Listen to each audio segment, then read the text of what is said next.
ભગવદ્ ગીતા વાંચવી બહુ સરળ છે, પણ તેને સમજવી ખૂબ જ અઘરી છે. ભગવદ્ ગીતાનો અધ્યાય 2 શ્લોક 47મો.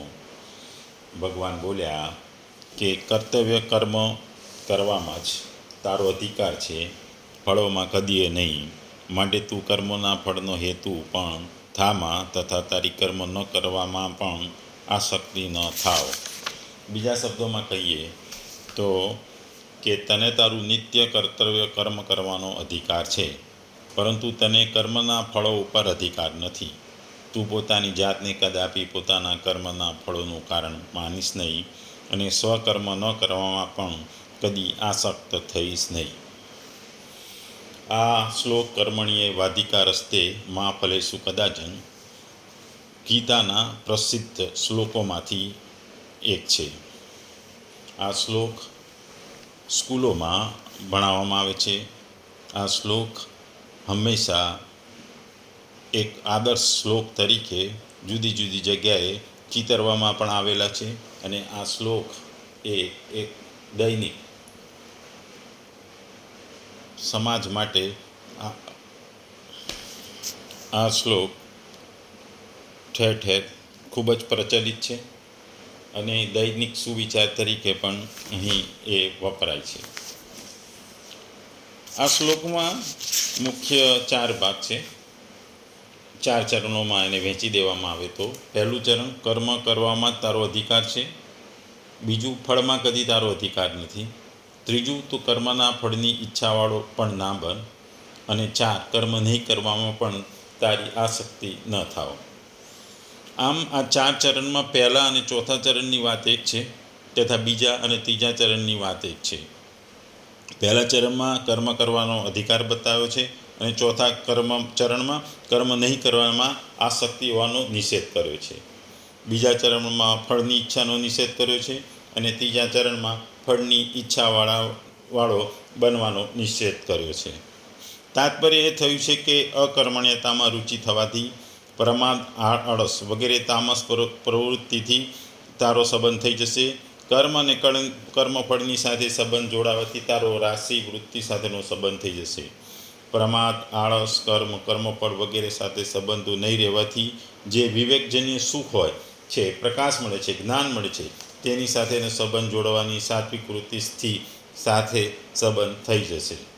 એમની સાથે સંબંધ થવો એ જન્મ મરણનું કારણ છે. માટે સાધકે કર્મફળ અને તેઓના ત્યાગનું સુખ આ પૈકી કોઈની પણ સાથે પોતાના સંબંધ ના જોડવા જોઈએ.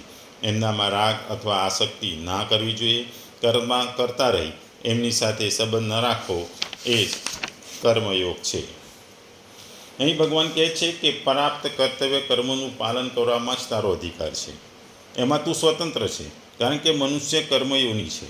મનુષ્ય સિવાયની બીજી કોઈ પણ યોનિનું નવું કરવા માટે નથી.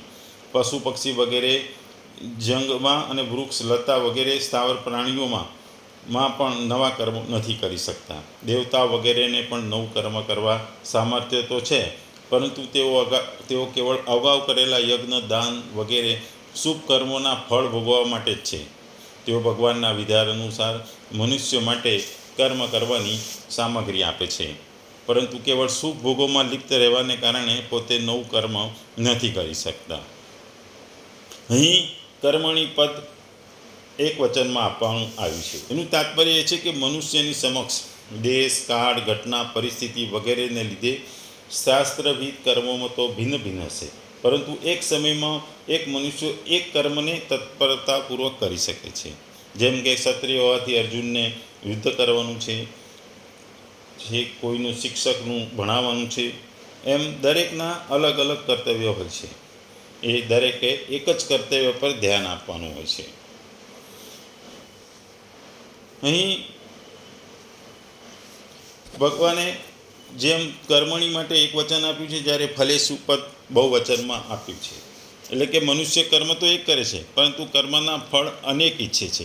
જેમ કે હું અમુક કર્મ કરી રહ્યો છું તો તેનાથી મને પુણ્ય મળી જાય, સંસારમાં મારી કીર્તિ થઈ જાય, લોકો મને સારો સમજે, મારો આદર સત્કાર કરે, મને આટલું બધું ધન મળે વગેરે વગેરે. આમ એક કર્મ સામે મનુષ્ય બહુ જ ફળોની આશા રાખે છે. એટલે અહીંયા ભગવાને કર્મનો એક વચન અને ફળમાં બહુવચન વાપર્યું છે.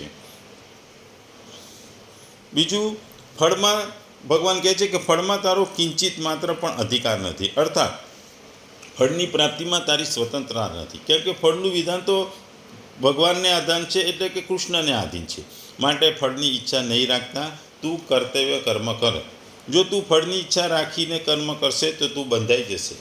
કારણ કે ફળેચ્છા અર્થાત ભોગ વૃત્ત પર કર્તવ્ય ટકેલું છે, અર્થાત ભોગ વૃત્તૃત્વથી કર્તવ્ય આવે છે. ફળેચ્છા સર્વથા નાશ પામવાની કૃત્વ નાશ પામે છે, અને નાશ પામવાથી મનુષ્ય કર્મો કરતો હોવા છતાં પણ નથી બંધાતું. તાત્પર્ય એ છે કે વાસ્તવમાં મનુષ્ય કર્તવ્યમાં એટલો ફસાયેલો નથી જેટલો ફળેચ્છામાં, અર્થાત એને કર્તવ્ય સામે એને ફળની વધારે આશા છે. એટલે ભગવાન કહે છે કે જેટલા પણ કર્મો થાય એ બધા પ્રાકૃત પદાર્થો વ્યક્તિઓના સંગઠનથી થાય છે. પદાર્થોને વ્યક્તિઓના સંગઠન વિના સ્વયં કર્મ કરી જ નથી શકતો. આથી એમના સંગઠનમાં થયેલા કર્મનું ફળ પોતાના માટે ઈચ્છવું એ પ્રમાણિક નથી. માટે કર્મનું ફળ ઈચ્છવું મનુષ્ય માટે હિતકારક નથી.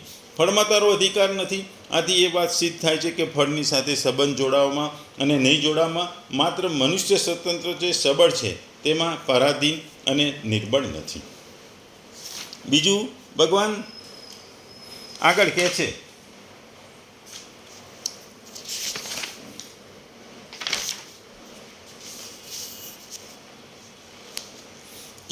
કે તું કર્મફળની ઈચ્છાવાળો ન થા. તાત્પર્ય એ છે કે શરીર, ઇન્દ્રિયો, મન, બુદ્ધિ વગેરેનો કર્મ સામગ્રી સાથે પોતાનો કિંચિત માત્રમાં પણ મમતા ના રાખવી જોઈએ.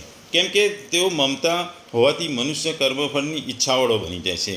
આગળ 5મા અધ્યાયમાં 11ના શ્લોકમાં પણ ભગવાને મન, બુદ્ધિ અને ઇન્દ્રિયોથી સાથે કેવલ પદને આપીને બતાવ્યું છે કે શરીર વગેરેની સાથે કિંચિત માત્રમાં પણ મમતા ન હોવી જોઈએ. શુભ ક્રિયાઓમાં ફળની ઈચ્છા નહીં હોવા છતાં પણ મારા દ્વારા કોઈ ઉપકાર થઈ ગયો છે, કોઈનું હિત થઈ ગયું છે, કોઈને સુખ પહોંચ્યું છે એવો ભાવ થઈ જાય તો એ કર્મફળની ઈચ્છાવાળા બનવા બરાબર છે. કારણ કે એવા ભાવ થવાથી શુભ કર્મની સાથે મન, બુદ્ધિ, ઇન્દ્રિયો વગેરેનો સાથ સંબંધ થઈ જાય છે કે જે અસતનો સંગ છે. વાસ્તવમાં અંતકરણ, બહિકરણ અને ક્રિયાઓ સાથે આપણે કોઈ સંબંધ નથી. એમનો સંબંધ સમષ્ટિ અને સંસારની સાથે છે. જે રીતે બીજા કોઈ વ્યક્તિનું હિત થાય તો તેમાં આપણે પોતાને સંબંધ નથી માનતા, તેમાં પોતાનો નિમિત્ત નથી માનતા. એવી જ રીતે પોતાના કહેનારા શરીર વગેરેથી કોઈનું હિત થઈ જાય એમાં પોતાનું નિમિત્ત ના માનવું જોઈએ. કારણ કે જ્યારે પોતાની કોઈપણ ક્રિયામાં નિમિત્ત હેતુ નહીં માને ત્યારે કર્મફળની ઈચ્છાવાળા પણ નહીં બને. કર્મ નહીં કરવામાં પણ તારી આસક્તિ ના થવી જોઈએ. કારણ કે કર્મ નહીં કરવામાં પણ આસક્તિ થવાથી આળસ, પ્રમાદ વગેરે થાય છે. કર્મફળમાં આસક્ત રહેવાથી જેવું બંધન થાય છે એવું જ બંધન કર્મ નહીં કરવામાં આળસ, પ્રમાદ વગેરે રહેવાથી થાય છે. કેમ કે આળસ પ્રમાદનો એક ભાગ છે, અર્થાત એનું પણ એક સુખ છે જે તમો ગુણ છે અને જેનું ફળ અધોગતિ હોય છે. તાત્પર્ય એ થાય છે કે રાગ, આસક્તિ ક્યાંય પણ હશે તો તે બંધનકારક બની જશે. કર્મરહિત થવાથી આપણે લૌકિક લાભ મળશે, સંસારમાં આપણી પ્રસિદ્ધિ થશે વગેરે કોઈ પણ સાંસારિક પ્રયોજન પણ ના હોવા જોઈએ. સમાધિ લાગી જવાથી આધ્યાત્મિક તત્વોમાં આપણી સ્થિતિ થશે વગેરે કોઈ પણ પારમાર્થિક પ્રયોજન પણ ના હોવું જોઈએ. તાત્પર્ય એ છે કે કર્મ નહીં કરવાથી સાંસારિક અને પારમાર્થિક ઉન્નતિ થશે. એ પણ કર્મ નહીં કરવામાં આસક્તિ છે. કેમ કે વાસ્તવિક તત્વ કર્મ કરવા અને નહીં કરવાથી અતીત છે. આ શ્લોકમાં ભગવાનનું એ તાત્પર્ય દેખાય છે કે પરિવર્તનશીલ વસ્તુ, વ્યક્તિ, પદાર્થ, ક્રિયા, ઘટના, પરિસ્થિતિ, અવસ્થા, સ્થૂળ સૂક્ષ્મ કારણ, શરીર વગેરે સાથે સાધકની સર્વથા નિર્લિપ્તતા હોવી જોઈએ. એમની સાથે કિંચિત માત્રમાં પણ કોઈ પ્રકારનો સંબંધ ન હોવો જોઈએ. ભગવાન અહીં કહે છે કે મુક્તિની કામના એક શુભેચ્છા અને મુક્તિ મેળવવામાં સહાયક બને છે. જો કે આ ઈચ્છા કે કામનાનું પણ ન હોવું એ ઉત્તમ છે. પરંતુ ભગવાન તત્વને અને મર્મને યથાર્થ રૂપે જાણ્યા પછી ઈચ્છા રહિત થઈ અને ઈશ્વર આજ્ઞા પાલનને કર્તવ્ય સમજી હેતુરહિત કર્મનું આચરણ કરવું એ જ ઘણું અઘરું છે. તેથી મુક્તિની કામના કરવી એ અનુચિત નથી. મુક્તિની ઈચ્છા ન રાખવાથી શીઘ્ર મુક્તિ મળશે એ પ્રમાણે વિચારવું એ પણ મુક્તિ મેળવવાની એક પ્રકારની છુપાયેલી ઈચ્છા છે. જે કામના ગણાય છે. આમ અહીં ભગવાન એવું જણાવવા માગે છે કે જે પ્રમાણે શાસ્ત્રવિદ કર્મોથી વિરુદ્ધ નિશ્ચિત અને કર્મોનું આચરણ કરવું એ કર્માધિકારનો દુરુપયોગ, એ જ પ્રમાણે વર્ણ, આશ્રય, સ્વભાવ અને પરિસ્થિતિ પ્રમાણે જેમાં માટે કર્તવ્ય અનિવાર્ય અને અવશ્ય કરવા જેવું છે તે નહીં કરવું એ પણ અધિકારનો દુરુપયોગ છે. વિવિધ કર્મોનો ત્યાગ કોઈપણ રીતે ન્યાયસંગત નથી, તેથી તેનો મોહપૂર્વક ત્યાગ કરવો જોઈએ. એ તામસ ત્યાગ છે અને શારીરિક ક્લેશના ભયથી ત્યાગ કરવો એ રાજસ ત્યાગ છે. વિવિધ કર્મોનું અનુષ્ઠાન કર્યા વગર મનુષ્ય કર્મયોગની સિદ્ધિને પામી શકતો નથી. તેથી તારી કોઈ પણ કારણસર વિવિધ કર્મોના અનુષ્ઠાન નહીં કરવાથી આસક્તિ થવી ન જોઈએ.